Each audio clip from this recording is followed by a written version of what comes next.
Bienvenue à tous dans cette nouvelle vidéo YouTube. Aujourd'hui, on va voir quelques verbes que vous confondez tous. Donc, si toi aussi, des fois il y a des verbes que tu confonds parce que finalement, en français, on n'a qu'une seule traduction et en anglais, on en a deux. Ou alors, on a la même traduction en français mais pas en anglais et que des fois, t'es perdu, c'est que tu es au bon endroit. Donc, assis-toi confortablement, prends bien un cahier, un stylo pour bien tout noter et c'est parti!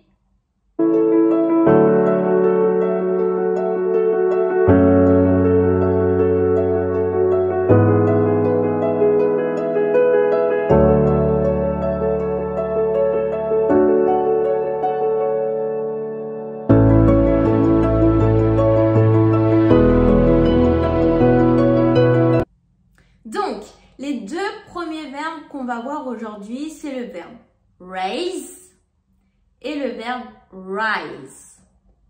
Donc déjà, est-ce que vous connaissez ces deux verbes? Est-ce que vous savez comment les traduire en français? Alors, une idée? Déjà, il faut savoir que ces deux verbes ont la même traduction en français. On va les traduire par le verbe lever, ou alors se lever, et par le verbe monter. Ok, donc les deux, rise, on peut le traduire par lever, monter, raise par monter, lever. Ok, donc là les deux ont la même traduction. Donc la différence entre ces deux verbes va être dans finalement la situation. On va voir des exemples. Donc déjà, on va commencer par le verbe raise.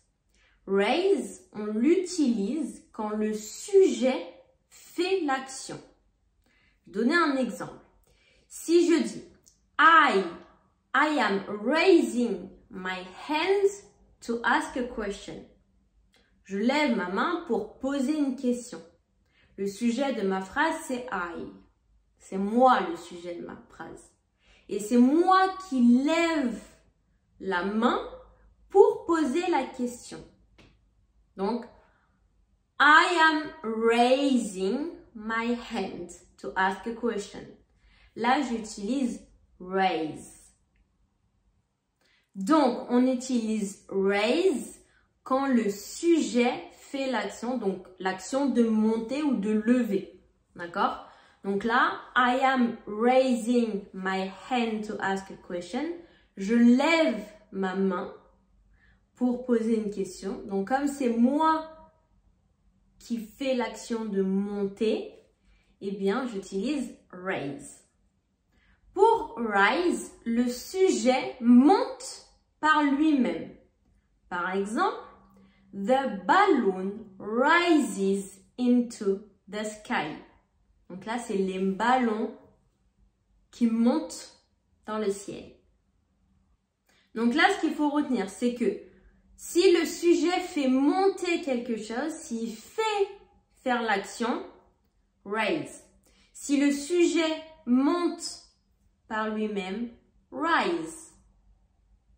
Allez, tente en commentaire une phrase avec raise, une phrase avec rise, pour voir si tu arrives à faire la différence entre les deux. Super. Maintenant, pour du coup, les deux prochains verbes. Donc là, on va voir le verbe borrow et le verbe lend. Donc déjà, qu'est-ce que signifient ces deux verbes à votre avis? Borrow, lend. Là, on a deux traductions différentes. Donc, les deux ne veulent pas dire la même chose. Est-ce que vous avez une idée? Oui, non? Borrow, c'est emprunter. Lend, c'est prêter. Ok? Donc, pourquoi j'ai choisi ces deux verbes-là? Parce qu'ils n'ont pas la même traduction. Mais à chaque fois, vous mélangez les deux. C'est-à-dire qu'au lieu, quand vous voulez demander d'emprunter quelque chose, vous utilisez lend et vice-versa. Ok? Donc, on retient. Borrow, c'est emprunter quelque chose. Par exemple, Can I borrow your pen, please? Lend, c'est prêter. Of course, I can lend you my pen. It's no big deal. Ok? Can I borrow your pen? Est-ce que je peux t'emprunter ton stylo? Of course, I can lend you my pen. Bien sûr, je peux te prêter mon stylo. Ok? Donc ici, ce qu'il faut faire attention, c'est de ne pas mélanger les deux. Parce que souvent, c'est ça l'erreur que vous faites. C'est de mélanger les deux. C'est d'utiliser lend quand vous voulez dire emprunter et borrow quand vous voulez dire prêter. Ok? Donc borrow, emprunter, lend, prêter. Can I borrow your pen? Of course, I can lend you my pen. Or of course, you can borrow my pen. Ok? Donc, faites attention à ces deux verbes. Allez, entraîne-toi maintenant. Fais-moi en commentaire une phrase avec borrow et une phrase avec lend pour t'entraîner. Allez, maintenant on passe au numéro 3. Donc là, on va voir 3 verbes. Ok? On va parler du verbe look, watch and see. Donc déjà, premièrement, pour la traduction, donc on a watch and look. Ces deux verbes-là, on va les traduire par regarder. Ok? Donc on les utilise quand c'est un acte volontaire. Si on l'utilise, donc on le traduit en français par voir, et dans ces cas-là, on l'utilise quand l'acte n'est pas volontaire. Ok? Donc ça, c'est déjà la première différence entre look, watch et see, qui sont finalement, voilà, ils sont un peu différents dans le sens où dans tous les cas, c'est regarder ou voir de nos yeux, mais il y en a deux où l'acte est volontaire. Donc, je regarde les passants marcher, c'est volontaire. J'ai vu une étoile filante, je regardais le ciel, j'ai vu une étoile filante, l'acte n'était pas volontaire, j'ai eu de la chance, je suis contente. D'accord? Maintenant, c'est quoi la différence entre look et watch? Puisque les deux, c'est le verbe regarder et les deux, ce sont des actes volontaires. La différence entre les deux, c'est que quand on va utiliser watch, quand on va regarder quelque chose longtemps. D'accord? C'est pour ça qu'on dit que quand on regarde un film, quand on regarde un match, on utilise watch, parce que du coup, forcément, le film dure 1h30, le match, 1h, 1h30, pareil. Donc, forcément, on regarde quelque chose pendant une longue durée. Donc, si vous regardez quelque chose pendant une courte durée, utilisez look. Si vous regardez quelque chose pendant une longue durée, utilisez watch. Ok? Et voilà du coup la différence entre ces 3 verbes. On va voir bien évidemment des exemples avec ces 3 verbes. Premier exemple avec look, si je dis I look at the painting. Je regarde la peinture. Là, si je décide d'utiliser le verbe look, parce qu'en soi, je peux utiliser les 3 verbes, ok? Mais si je décide d'utiliser le verbe look, eh bien, tu dois comprendre que je regarde la peinture et après, je vais passer aux autres, ok? Une autre petite chose par rapport au verbe look, le verbe look est toujours suivi de la préposition at. Si jamais je n'ai rien qui vient après le verbe look, je peux dire juste look. Par exemple, regarde, look. Si j'ai un mot, que ce soit un adjectif, que ce soit un verbe, que ce soit un nom, qu'importe ce qui va venir après, je suis obligée d'utiliser la préposition at. Look at something. Look at the painting. I look at the painting. Donc, si je veux juste dire regarde, look. Si je veux faire une phrase et que j'ai n'importe quel mot qui vient après look, je dois rajouter la préposition at. Maintenant, si je veux utiliser le verbe see, je peux très bien dire I see the painting. Je peux très bien l'utiliser également. Je vois la peinture. Donc, voilà, dans une situation. Oh, Delphine, did you see the painting? Yeah, I saw it. I saw the painting. Donc, ça veut dire que j'étais en train de marcher et sur un mur, il y avait une peinture, on va dire, et du coup, j'ai vu la peinture. Mais ce n'est pas moi qui ai regardé volontairement la peinture. Ok, mais je peux très bien l'utiliser. Maintenant, pour le verbe watch, bon, ça fait un peu bizarre de dire I watch the painting parce que voilà, tu vas pas regarder une peinture pendant des heures. Donc, c'est généralement look que tu utilises parce que voilà, tu regardes pas une peinture pendant des heures. Mais on peut dire I watch a movie, I watch a basketball game. Voilà, quand c'est vraiment quelque chose qui dure longtemps, on va utiliser watch. C'est pour ça que pour la peinture, tu vas pas regarder une heure d'une peinture. Donc, voilà, on va plus utiliser look si tu la regardes volontairement, si elle est passée devant toi ou que toi tu es passé devant et que tu l'as vue mais que ce n'était pas volontaire. Après, dans toutes les phrases finalement, tu pourras utiliser look si watch. Il n'y a pas de règle pour ça. Mais en fonction de ce que tu veux dire, si tu veux dire que tu as vu quelque chose mais que ce n'était pas volontaire, si.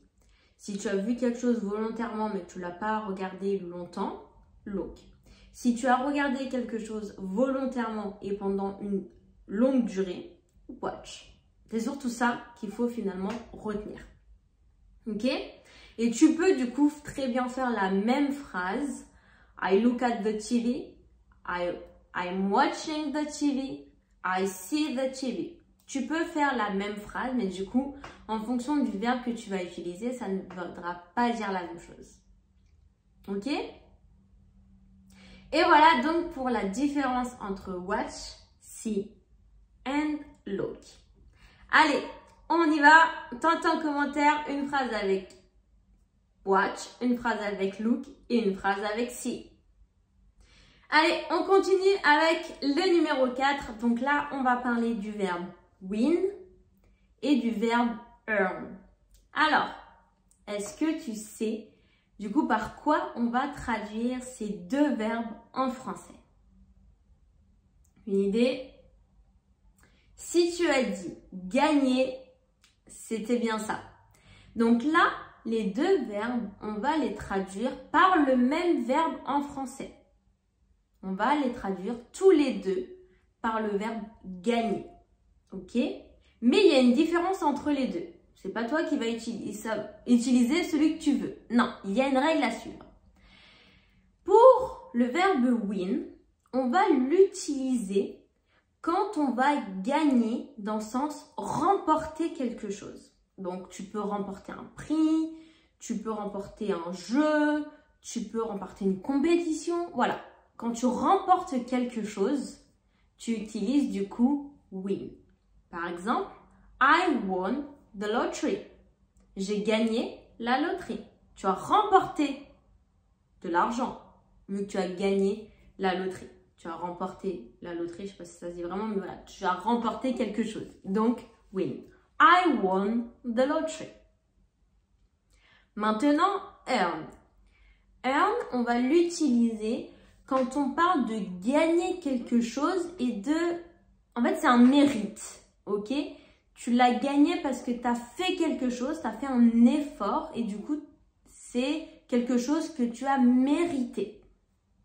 Par exemple, si je dis I earned my paycheck last week. J'ai gagné mon salaire la semaine dernière.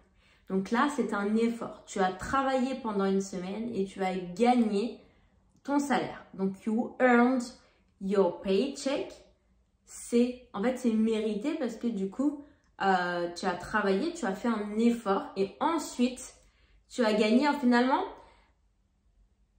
c'est quand tu... Parce que là, peut-être que vous allez penser, oui, mais quand tu fais une compétition, tu l'as mérité de gagner aussi. Ok. Mais c'est en fait, là, c'est plus quelque chose que tu vas gagner pour l'effort que tu as fait. Donc, le mérite que tu as. Ok, donc tu gagnes de l'argent pour l'effort que tu as fait. Ok, tu gagnes quelque chose en fonction de l'effort que tu as donné. Ok, donc là, ce qu'il faut se rappeler, c'est que win, on l'utilise quand on remporte quelque chose. Et earn, on l'utilise quand on a gagné quelque chose après avoir fait un travail ou un effort. Ok? Voilà la différence du coup entre win et earn.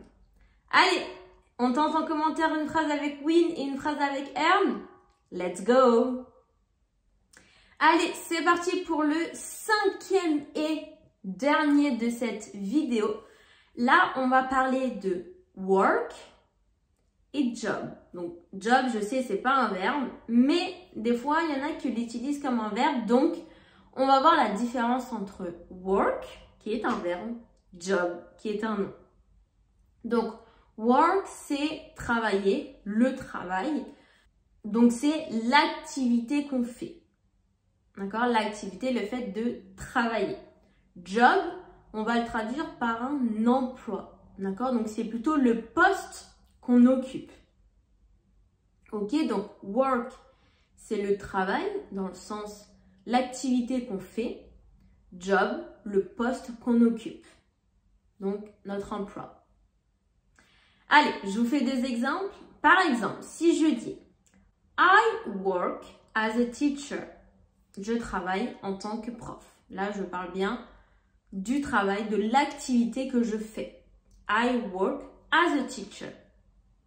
Maintenant, si je dis I love my job.